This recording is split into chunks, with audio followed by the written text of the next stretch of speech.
नमस्कार, मैं हूं रविंद्र जैन और आप देख रहे हैं मुंबई मास टाइम्स। आइए देखते हैं आज की मुख्य खबर। चुनाव में मैदान में उम्मीदवार लड़ रहे हैं, वो भी लाल बहादुर शास्त्री के नखून के बराबर नहीं है। प्रचार में जाता है तो 10 लोगों को साथ में लेके जाता है, अपना खुद का मोबाइल अपने पीए के हाथ में रखता है। 100-200 ग्राम का मोबाइल नहीं पकड़ सकता है। मीरा भाईंदर का क्या विकास करेगा? मीरा भाईंदर का विकास कैसे होना? स्मार्ट सिटी बननी चाहिए थी। स्मार्ट सिटी तो छोड़ो, हर नुक्कड़ हर नाके पे रोड पे अवैध धंधे लग रहे, लोग परेशान है। कत्ल खाना जब टेंडर पास हुआ तब क्या लोग सो रहे थे? कत्ल खाना टेंडर पास होने के पहले बड़े बड़े नेता, यहाँ के विधायक, इनके टेबल पे वो जाना चाहिए, उनको जानकारी होनी चाहिए। टोल नाका माफ करने से माफ नहीं होता है। पूरा लिखित में ऐलान करे कि आने वाले 5 साल तक टोल नहीं लिया जाएगा, तब जाके जनता को विश्वास बैठेगा और जनता के अंदर एक भावना जागेगी। रविंद्र जी, ऐसी क्या बात है कि जो आप 145 से विधानसभा के चुनाव मैदान में उतरे हैं? जनता की मांग है। चारों तरफ भ्रष्टाचार ही भ्रष्टाचार है, हर डिपार्टमेंट में भ्रष्टाचार है, आए दिन गिरफ्तार हो रहे हैं, हर जगह करप्शन हो रहा है, पब्लिक परेशान है, फुटपाथ पर चलने के लिए कोई सुविधा बराबर नहीं है, कोई ट्रैफिक जाम होती है। इसलिए जनता की समस्या को दूर करने के लिए, उनकी हर समस्या के लिए मैं शासन प्रशासन आवाज पहुंचाने के लिए आम जनता के कहने पे मैं 145 से चुनाव मैदान में उतर रहा हूँ। रविंद्र जी, विधानसभा चुनाव मैदान में उम्मीदवार बनकर किस तरह आप जनता में जाओगे या पहुंचोगे? देखो, मेरे आदरणीय गुरु जो लाल बहादुर शास्त्री का मैं पैर का धूल भी नहीं हूँ, और जितने चुनाव में मैदान में उम्मीदवार लड़ रहे हैं, वो भी लाल बहादुर शास्त्री के नखून के बराबर नहीं है। एक तरफ कोई उम्मीदवार जब किसी प्रचार में जाता है तो 10 लोगों को साथ में लेके जाता है, अपना खुद का मोबाइल अपने पीए के हाथ में रखता है। 100-200 ग्राम का मोबाइल नहीं पकड़ सकता है। मीरा भाईंदर का क्या विकास करेगा?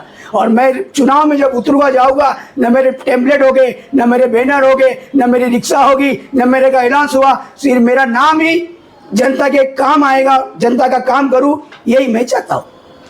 मीरा भाईंदर की राजनीति में जो उथल पुथल मची है और जो नेता वह एक दूसरे पर आरोप लगा रहे हैं, इसके बारे में आप क्या कहेंगे? अरे मीरा भाईंदर का विकास कैसे होना? स्मार्ट सिटी बननी चाहिए थी। स्मार्ट सिटी तो छोड़ो, हर नुक्कड़ हर नाके पे रोड पे अवैध धंधे लग रहे, लोग परेशान है, पानी 2-2 दिन नहीं आ रहा है। हर तरह से मीरा भाईंदर में घपला ही घपला हो रहा है, हर डिपार्टमेंट में घपला है। कभी इसकी न्यूज आ रही है, कभी वो डिपार्टमेंट न्यूज आ रही है।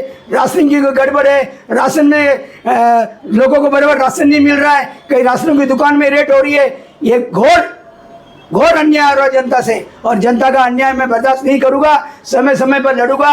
मैं मेरी कलम तो चला ही रहा हूं, अब जनता के मांग पे चुनाव मैदान में उतरने जा रहा हूं। जो कत्ल खाना खारिज किया गया, वो उसके ऊपर नेता जो मीरा भाईंदर के नेता हैं वो कह रहे हैं मेरे कहने पे हुआ है, कोई कह रहा है मेरे कहने पे हुआ है। ये आपस में जो लड़ रहे हैं, और जैसे ही अपना दहिसर छह नाका जो टोल नाका है उस पे छोटी गाड़ियों के लिए टोल माफी की घोषणा होती है, तो वैसे वहां पे भी फिर सेम यही देखा जाता है कि नेता ये मेरे लेटर पे हुआ है, ये मैंने इसके ऊपर आंदोलन करना था और मैं इतने साल से इसके पीछे लगा हुआ हूँ, ये मेरे ऊपर हुआ।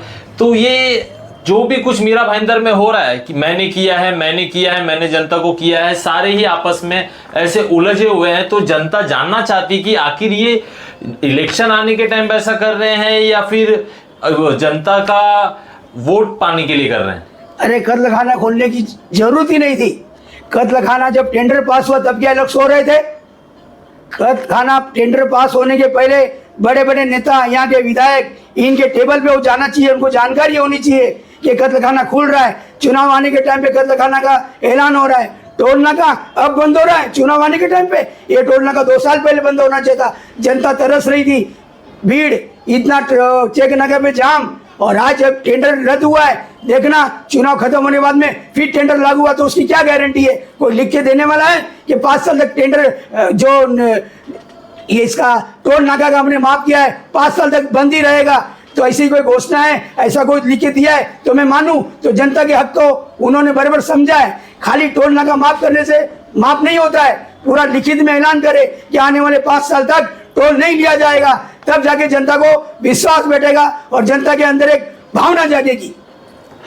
ये जो आचार संहिता का उल्लंघन हो रहा है, और आप देख रहे हैं कि कहीं ना कहीं पर एफआईआर तक हो गई है, तो इसके बारे में आप क्या कहना चाहेंगे? देखो, जो गलत करेगा उसके लिए कानून भाई है, और कानून जो काम कर रहा है कानून को करने दो। जहां जहां पे आचार संहिता का उल्लंघन होगा वहां पे लोगों पे एफआईआर होगी, एफआईआर होना अनिवार्य है। क्यों? कानून सख्त है और कानून से बढ़ के कोई नहीं। अगर आप 145 से जीत कर आते हैं तो आप जनता की किस प्रकार की मांग पूरी करना चाहेंगे, या कौन सी आप उनके लिए सुविधा लाना चाहेंगे? जो ये पिछले जो नेता हैं, जो पूर्व विधायक थे, जो अपने सम्मेलन में सभा में लोगों को बोल रहे हैं कि अगर आप हमको वोट देते हो तो हम आपके लिए ये करेंगे, ऐसी योजना लाएंगे, ऐसा विकास करेंगे, तो आप अगर जीत के आते हो तो आप किस तरीके का विकास लाओगे मीरा भाईंदर शहर में? जैसा जनता को विकास होना चाहिए उस तरह का विकास होगा। अगर मैं 145 से जीतने तो निकला ही हूँ, जनता अगर एक वोट दे या मुझे कम वोट दे या भारी मात्रा तादाद में जीता है, लेकिन मेरी जनता को ये आह्वान है, आप वोटिंग करें। जैसे अगर मुझे जिताते हो तो अच्छी बात है, अगर किसी और को जिताते हो तो भी काम करने वाले विकास कर पुरुष को जिताओ, ताकि मीरा भाईंदर का विकास हो सके। मीरा भाईंदर की जनता को आप क्या संदेश देना चाहेंगे? मीरा भाईंदर की जनता को ये संदेश देना चाहता हूँ, आने वाले मतदान के समय तन मन धन ये सब छोड़ के अपने दिल से, दिल की अंतरात्मा से विकास करने वाले को मतदान करें, ताकि मीरा भाईंदर के चार चांद लग सके। भाजपा के नेता हैं आप, भाजपा से आपको टिकट की आपने मांग की है, तो कहीं ना कहीं भाजपा के और भी जो नेता हैं 145 से हैं या फिर 146 से हैं, लेकिन वो अपना शक्ति प्रदर्शन कर रहे हैं, बहुत सारी संख्या में जो अपने कार्यकर्ता हैं उनको इकट्ठा कर रहे हैं। तो कहीं कांग्रेस के नेता जनता से पूछ रहे हैं कि आपको क्या तकलीफें हैं, कैसी मांग है, जनता तक पहुंचना चाहते हैं, वो किसी न किसी उनके समस्या के माध्यम से या तो उन कार्यकर्ताओं के माध्यम से घुसना चाहते हैं। जनता जागरूक है और जनता को किसी बात की जानकारी नहीं, ऐसी कोई बात नहीं है। बड़े सम्मेलन करे या बड़े बड़े आयोजन करे, जनता जागरूक है, जनता को कोई बात बताने की जरूरत नहीं है। जनता को पता है हमें विकास होना चाहिए मीरा भाईंदर का, जनता की सुविधा हर टाइम नजर आनी चाहिए, और जनता उसी को मतदान करे जो मीरा भाईंदर का विकास करे। रविंद्र जी, अगर भाजपा से आपको टिकट नहीं मिलता है तो आपका अगला कदम क्या होगा? देखो, पार्टी सर्वोपरि है, पार्टी से बड़ा कोई नहीं। भाजपा के बड़े पदाधिकारी, प्रदेश के पदाधिकारी जो निर्णय लेंगे वो हमें मान्य है। क्यों? मैं भी कमल के साथ था, कमल के साथ हूँ, कमल के साथ रहूंगा, चाहे उम्मीदवार कोई भी हो। अगर विकास पुरुष है, विकास करने वाला है, तो उसको हमारा समर्थन रहेगा, और बड़े अधिकारी जो निर्णय लेंगे मुझे मान रहेगा। तो ये थे हमारे साथ कवि, लेखक, समाज सेवक श्री रविंद्र जैन, जो कि 145 से विधानसभा के चुनाव में उतरे हैं।